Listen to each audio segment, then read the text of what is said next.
мүмін адам жайлы біз жақсы ойда болуға міндеттіміз дейді пайғамбарымыз. Бірде Абдулла ибн Умар радияллаху анхума пайғамбарымыздың саллаллаху алейхи уассалам Қағбаны талап жасап жүріп былай дегенін естиді.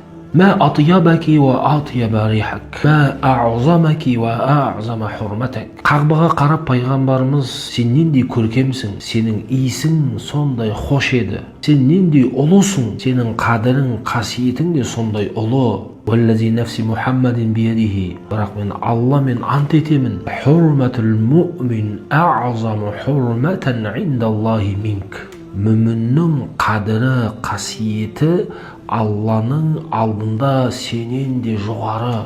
Малуху ва дамуху ва айязунна би илля хайра. Мүміннің жанын, малын қорлауға болмайды. Және мүмін адам жайлы жақсы ойда болуға міндеттіміз дейді пайғамбарымыз. Жақсы сөз тек жақсы ойдан туындайды. Сондықтан кез келген адамға қатысты біз жақсы ойда болуымыз керек.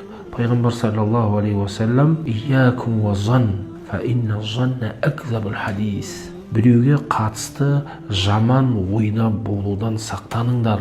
Өйткені жаман ой ең жаман өтірік жалған сөз дейді. Омар ибн аль-Хаттаб радияллаху анху да егер бір адамға қатысты жақсы ойлау мүмкін болса, жаман ойда болмаңыздар дейді. Қалай болғанда да жақсы ойда болуға тырысыңдар дейді.